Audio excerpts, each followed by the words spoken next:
Hello everyone, welcome back to the channel. Budget 2025 में 87A की rebate की क्या लिमिट दी गई है। इनकम टैक्स रिटर्न जब आप फाइल करते हैं तो ये 87A की रिबेट आपको काफ़ी ज़्यादा हेल्प करती है कि आप अपने टैक्स को सेव कर पाएँ। और सेकेंड यहाँ पे ये है कि मार्जिनल टैक्स रिलीफ क्या होता है और बजट 2025 में आपको कितने इनकम तक मार्जिनल टैक्स रिलीफ मिलने वाला है। और इसके बाद आप लोग की काफ़ी सारी क्वेरीज बजट 2025 से रिलेटेड आई हुई हैं जिसके बारे में कि हम डिस्कस करने वाले हैं इस वीडियो में। चलिए स्टार्ट करते हैं। सबसे पहले आप सभी लोगों की कमेंट्स को हम ले लेते हैं। तो सबसे पहला कमेंट है पीपीएफ के बारे में कि क्या बजट 2025 में पीपीएफ से रिलेटेड कोई इंफॉर्मेशन है। पीपीएफ का जो डायरेक्ट कनेक्शन है वो है सेक्शन 80C से। 80C में आपको मैक्सिमम 1.5 लाख तक का डिडक्शन मिलता है जिसमें कि पीपीएफ का भी कंट्रीब्यूशन आता है। मतलब कि यदि आप 1 ईयर में 1.5 लाख तक आपने पीपीएफ में कंट्रीब्यूट कर दिया है तो आप 80C में उसका क्लेम लेते थे और ये आपको ओल्ड टैक्स रिजीम में ही मिलता था। लेकिन आपको पता है कि बजट 2025 में ओल्ड टैक्स रिजीम के ऊपर गवर्नमेंट का कोई फोकस ही नहीं था। ज़्यादातर जो चेंजेस किए गए वो न्यू टैक्स रिजीम में ही किए गए हैं। तो पीपीएफ से रिलेटेड कोई भी बदलाव यहाँ पे गवर्नमेंट की तरफ से अनाउंस नहीं किया गया है। सेकेंड यहाँ पे कि can family pension B tax. तो फैमिली पेंशन जो होती है वो इनकम फ्रॉम अदर सोर्सेस में आपकी टैक्सेबल होती है और उसमें से जो डिडक्शंस है 25,000 या 1/3 of pension which ever is less और जो रिमेनिंग बचेगा वो आपका टैक्सेबल हो जाता है और ये जो है स्लैब रेट से ही टैक्सेबल होगा। इसके बाद नेक्स्ट क्वेश्चन है कि what is about marginal relief whose income is slightly higher over 12 lakh rupees. तो ये वीडियो में आज कवर कर रहे हैं मार्जिनल टैक्स रिलीफ क्या होती है और कितने इनकम पे आपको मिलेगी। और नेक्स्ट यहाँ पे है कि income from FD interest per year is below 2.5 lakh. तो can we submit form 15G और एस टू बैंक और पोस्ट ऑफिस। तो देखिए यदि आपको केवल फिक्स डिपॉजिट से ही इंटरेस्ट इनकम हो रही है और वो 2.5 लाख के नीचे है, ओल्ड टैक्स रिजीम में या न्यू टैक्स रिजीम में 3 लाख के नीचे आ रही है, तो आप डेफिनेटली फॉर्म 15G और एच आप सबमिट कर सकते हैं और आपका टीडीएस नहीं कटेगा। और नेक्स्ट यहाँ पे है कि सर जिनका इनकम ओनली एफडी इंटरेस्ट है क्या अब बैंक भी टीडीएस नहीं काटेगी। देखिए टीडीएस डिडक्ट करने की लिमिट अलग है। यदि आप एक नॉर्मल सिटीजन है और आपकी एफडी से इंटरेस्ट इनकम 1 ईयर में 40,000 के ऊपर क्रॉस कर जाती है तो बैंक वहाँ पे 10% का टीडीएस डिडक्ट करता है और यदि 50,000 सीनियर सिटीजन के केस में ऊपर चली जाती है तो टीडीएस डिडक्ट होता है। लेकिन इस बजट में 50,000 जो सीनियर सिटीजन का था उसको बढ़ा करके 1 लाख रुपीस कर दिया गया है। ठीक है, ये जो एफडी की इंटरेस्ट है ये आपके इनकम में तो ऐड होगी लेकिन 12 लाख रुपीस का टीडीएस से कोई लेना देना नहीं। टीडीएस के लिए जो लिमिट है वो तो आपका जैसे ही क्रॉस करेगा आपका टीडीएस कट जाएगा। तो आप जब भी अपनी इनकम टैक्स रिटर्न फाइल करते हैं तो आपको एफडी की इंटरेस्ट लेनी चाहिए यदि उस पर टीडीएस कटा है तो। और जैसा कि आपका यदि टैक्स फ्री लिमिट के अंदर सारे इनकम आ जा रहे हैं, जैसे आप न्यू टैक्स रिजिम में जा रहे हैं तो बजट देखें तो इसमें 12 लाख तक की इनकम आ चुकी है जो कि असेसमेंट ईयर 26-27 से एप्लीकेबल होगा। लेकिन इस 25-26 असेसमेंट ईयर में ये लिमिट 7 लाख तक की है। तो यदि 7 लाख के अंदर आपकी इनकम आ जाती है तो उस केस में आपका टीडीएस कटा भी है तो भी आपको रिफंड मिल जाएगा।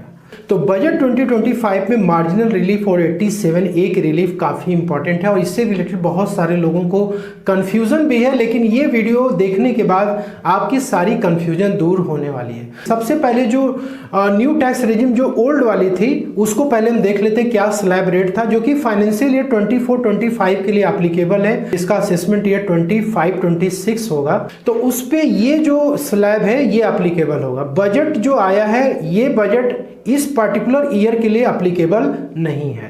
ठीक, तो आप पहले की जो रेट है वो आप देख सकते हैं 3 लाख तक 0 था, 3 to 7 में 5% का था। यहाँ पे 20,000 का आपका टैक्स अमाउंट आता था जिस पे रिबेट आपको मिल जाता था। 7 to 10 में 10% की टैक्स है 31,200।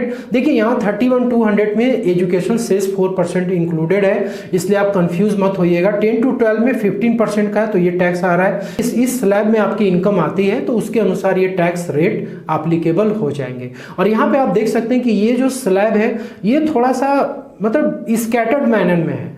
मतलब पहले 4 का डिफरेंस दिया इन्होंने, फिर उसके बाद 3 का डिफरेंस दिया इनकम का, फिर 2 का दिया, फिर 3 का दिया, इस तरीके से। और रेट में भी देख सकते हैं पहले शुरू में 5% का डिफरेंस था, लेकिन अचानक से आकर के 10% का डिफरेंस हो गया। बजट 2025 में जो इनकम की स्लैब है वो चेंज हो गई और टैक्स रेट भी यहाँ पे चेंज होता हुआ दिखाई दे रहा है।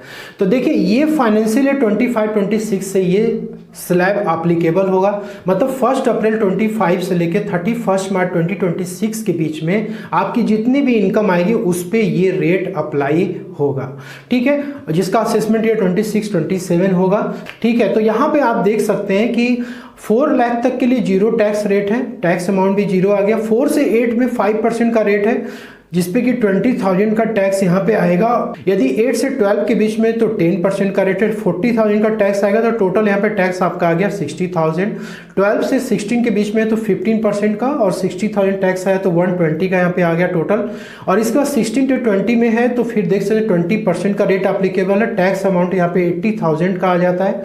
टोटल टैक्स यहाँ पे 2 लाख रुपीज़ का आ रहा है। 20 से लेकर 24 में यदि आपकी इनकम आती है दोस्तों, तो उस केस में 25% का रेट एप्लीकेबल है, 1 लाख रुपए टैक्स आएगा, क्योंकि इन दोनों का डिफरेंस 4 लाख रुपीज़ आ रहा है। आप यहाँ पे देख सकते हैं कि जो इनकम है 4 लाख का ही केवल इंक्रीमेंट किया गया है। और दूसरा है कि टैक्स रेट में भी यहाँ पे देख सकते हैं केवल 5% का ही इंक्रीमेंट किया जा रहा है। For every 4 lakh increase in income there is a increase in 5% tax rate. तो यहाँ पे आप देख सकते 20 से 24 के बीच में 1 लाख का टैक्स है, टोटल टैक्स यहाँ पे 3 लाख तक है, और 24 लाख के ऊपर जाएगा तो 30% का रेट एप्लीकेबल है। तो दोस्तों यहाँ पे जो स्लैब रेट 25-26 असेसमेंट ईयर के लिए एप्लीकेबल है न्यू टैक्स रेजिम में, उसके अकॉर्डिंग क्या टैक्स आपको पे करना पड़ेगा। और जो बजट 2025 में रेट यहाँ पे नया वाला आया है, जो कि असेसमेंट ईयर 26-27 से एप्लीकेबल होगा, जिसका फाइनेंशियल 25-26 है। तो इन दोनों में हम डिफरेंस देखेंगे कितना आप टैक्स यहाँ पे सेव कर पाएंगे, और इसके बाद 87A की रिबेट आपको कहाँ पे मिलेगी, और मार्जिनल टैक्स रिलीफ किस तरीके से यहाँ पे काम करेगा। आप इस टेबल को बहुत ही ध्यानपूर्वक समझिएगा। तो यहाँ पे देखिए सबसे पहली बात तो ये है कि हमने यहाँ पे स्टैंडर्ड डिडक्शंस को भी इनकम में लिया हुआ है। यदि आप एक सैलरीड एम्प्लॉई हैं तो आपको 75,000 का न्यू टैक्स रेजिम में डिडक्शंस आपको मिलता है, लेकिन यदि आप एक बिजनेस क्लास के पर्सन हैं तो ये स्टैंडर्ड डिडक्शंस आपको नहीं मिलती है, ठीक। तो यहाँ पर हमने जो भी इनकम लिया हुआ है उसमें स्टैंडर्ड डिडक्शंस भी इंक्लूडेड है। तो सबसे पहले यहाँ पे टोटल इनकम लेते हैं 7,75,000। तो देखिए जो पुराना वाला न्यू टैक्स रेजिम का स्लैब था उसके अकॉर्डिंग यदि आप देखें तो 0 टैक्स निकल के आएगा, क्योंकि यहाँ पे 75,000 रुपए की आपको स्टैंडर्ड डिडक्शन मिल जाएगी, तो आपका 7 लाख रुपीस क्या आ जाता है, टैक्स फ्री इनकम आ जाता है, तो टैक्स आपकी 0 हो जाती है। और उसी तरीके से न्यू वाला जो बजट में आया है यहाँ पे भी 0 टैक्स हो गया, तो यहाँ पे आपको कोई भी सेविंग नहीं हुई। इसके बाद यदि 8,75,000 यदि आपकी इनकम होती है तो उस केस में tax as per old rate देखें तो 30,000 का टैक्स यहाँ पे कैलकुलेट होके आएगा। न्यू वाला जो रेट आया बजट में उसके अनुसार टैक्स क्या आएगा, 0 आएगा। यहाँ पर 30,000 का आपने सेविंग कर लिया। नेक्स्ट यहाँ की 975 की यदि आपकी इनकम है तो उस केस में 40,000 का टैक्स यहाँ पर आपका ओल्ड वाले स्लैब में आएगा। तो देखिए ये जो टैक्स आप देख रहे हैं इसमें एजुकेशन सेस 4% इंक्लूडेड नहीं है, ठीक है। तो आप अपनी जब कैलकुलेशन करेंगे तो उसमें आप एजुकेशन सेस को फाइनली जो है लास्ट में आप ऐड कर सकते हैं। और न्यू वाले में देखेंगे तो 0 ही आएगा, तो टोटल सेविंग आपकी 40,000 की होगी। 1075 है दोस्तों यदि आपकी इनकम, तो 50,000 रुपए आपको ओल्ड वाले में पे करना था, और न्यू वाले में दोस्तों ये देख सकते हैं 0 आएगा टैक्स, यहाँ पे 50,000 आपने सेविंग कर लिया। इसके बाद 1175 का यदि इनकम है तो देख सकते हैं 65 आपको पे करना था, लेकिन इसमें 0 पे करना है, 65 का आपने सेविंग और कर लिया। 12,75,000 तक आपकी इनकम यदि चली जाती है तो देखिए पुराने वाले स्लैब में 80,000 का आपको टैक्स पे करना पड़ता था, लेकिन दोस्तों ये जो नया वाला स्लैब आया है इसमें आपका टैक्स बना 60,000 रुपीज। अब ऐसे केस में आप सोच रहे होंगे कि 20,000 का यहाँ पे केवल फायदा मिला, लेकिन एक्चुअली में आपका यहाँ पे न्यू वाले में 0 हो जाएगा। क्यों होगा, क्योंकि यहाँ पर आपको 87A की रिबेट गवर्नमेंट अनाउंस कर रही है। तो यहाँ पर आपको फिर से क्या हो गया, 80,000 की बचत हो गई। इसी तरीके से आपकी इनकम इसमें चाहे जहां पर भी आती है आप यहाँ पे सेविंग देख सकते हैं, ठीक है, यदि आप ये वाला स्लैब फॉलो करेंगे तब। अब देखिए आप लोग की क्वेरी थी कि सर ये जो 87A की रिबेट है ये क्या सभी इनकम पे मिलेगी। तो यहाँ पर आपको बताना चाहूँगा, मैंने पिछले वीडियो में भी आपको बताया था कि ये स्पेशल रेट की इनकम पे अप्लाई नहीं होगा। म्यूचुअल फंड, शेयर मार्केट की इनकम हो, ऑनलाइन गेमिंग हो, लॉटरी हो, क्रॉसवर्ड पजल्स हो, क्रिप्टो का इनकम हो उस पर एप्लीकेबल नहीं होगा। अब इसके बाद सबसे इंपॉर्टेंट पॉइंट ये है कि आप 12,75,000 आपकी इनकम आ रही थी तो आपको 87A की रिबेट मिल जा रही थी और आपका टैक्स 0 हो जा रहा था। लेकिन यदि 12,75,000 के ऊपर यदि आपकी इनकम चली जाती, मान ली 1,000 भी ऊपर चला गया, 10,000 भी ऊपर चला गया, तो उस केस में तो फिर जो टैक्स ये चला आ रहा है पहले से क्यूमुलेटिव टैक्स, ये तो फिर आपको पे करना पड़ेगा।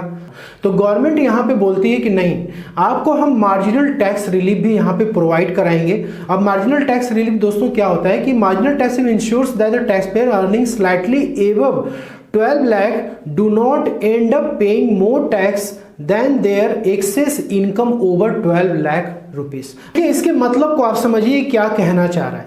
मान लीजिए कि आपकी इनकम यहाँ पे कितनी होगी, 12,85,000 रुपीस हो गई। इसमें आप 75,000 अपना आप डिडक्ट कर दीजिए तो आपकी इनकम कितनी होगी, 12,10,000 रुपीस हो गई।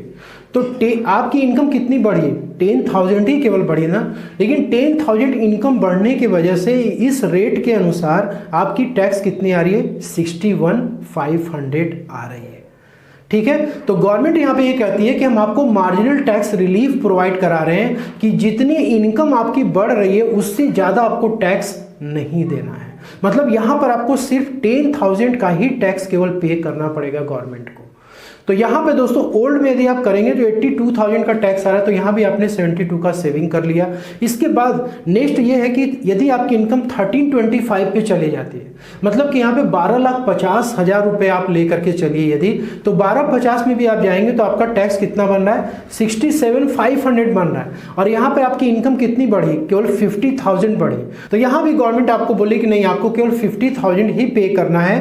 ठीक, तो अब आप ओल्ड वाले में चलते यदि तो 90,000 का आपको टैक्स देना पड़ता है। तो अगेन यहाँ पे क्या हो गया कि आपने 38,000 सेव कर लिया, क्योंकि यदि आप पुराने वाले से जाते तो आपको मार्जिनल टैक्स रिलीफ तो यहाँ पे मिलना ही नहीं है, तो आपको 90,000 देना पड़ता। लेकिन अगेन यहाँ पे आप सेविंग कर रहे हैं। इसी तरीके से यदि आपकी इनकम 12,70,000 हो जाती है तो उस केस में भी आप यहाँ पे देखेंगे तो 7,500 का क्या आ रहा है, टैक्स आ रहा है। लेकिन आपकी इनकम कितने से बढ़ रही है, 70,000 से बढ़ रही है।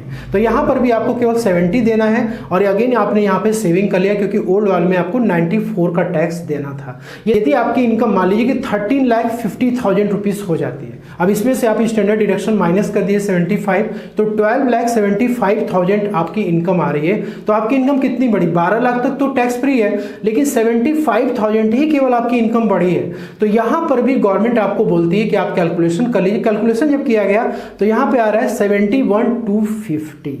तो दोस्तों अब यहाँ पे है कि आपका यहाँ पे इनकम कितना बढ़ा, 75,000 बढ़ा, लेकिन आपको टैक्स कितना निकल के आ रहा है, 71,250। तो पहले क्या था, पहले ये था कि जितनी इनकम हमारी बढ़ रही, यदि टैक्स ज़्यादा आ रहा है तो हम अपनी इनकम को ही टैक्स बना करके गवर्नमेंट को दे रहे थे। लेकिन अब क्या होगा, अब हमें यहाँ पे एक्चुअल टैक्स पे करना होगा। तो यहाँ पे हमें टैक्स कितना देना है, 71,250। हम 12,75,000 के लेवल को ये कर सकते हैं कि ये ब्रेक इवन पॉइंट है, मतलब यहाँ से अब आपको मार्जिनल टैक्स रिलीफ नहीं मिलेगा। ठीक, तो नो मार्जिनल रिलीफ एट 12,75,000, क्योंकि यहाँ पर आपकी इनकम ज़्यादा आ रही है और आपका टैक्स कम आ रहा है। तो ऑब्वियसली आप टैक्स कम ही देंगे ना, ज़्यादा तो देंगे नहीं। इसके बाद हमने यहाँ पे 3 स्लैब और लिया हुआ, 16,75,000, 20,75,000, 24,75,000। यदि इसमें आपकी इनकम यदि आती है तो आप देख सकते हैं 170 ओल्ड वाले में ले आपका होता, लेकिन न्यू वाले में आप जा रहे हैं बजट के अनुसार, तो 120, यहाँ भी 50,000 आपने सेव कर लिया। इसमें आपको 290 देना पड़ता है, यहाँ पे आपको 2 देना पड़ रहा है, तो 90,000 आपने सेव कर लिया।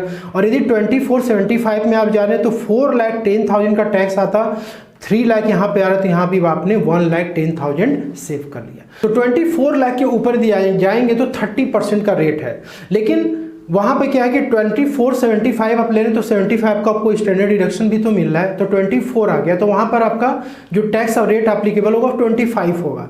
तो उम्मीद करता हूँ कि आपको 87A का रिबेट और मार्जिनल टैक्स रिलीफ आपको क्लियर हो गया होगा। तो दोस्तों जो पुरानी वाली स्लैब है उसके मुकाबले जो बजट 2025 का स्लैब है ये काफ़ी ज़्यादा अट्रैक्टिव है, और इसमें आप ज़्यादा से ज़्यादा टैक्स भी सेव कर पाएंगे। और आपका जो रेट है यहाँ पर भी केवल 5% के डिफरेंस पे सारे रेट चल रहे हैं, ये एक बहुत बड़ा बेनिफिट है।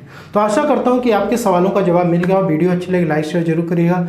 मिलते हैं नेक्स्ट वीडियो में। Thank you so much for watching.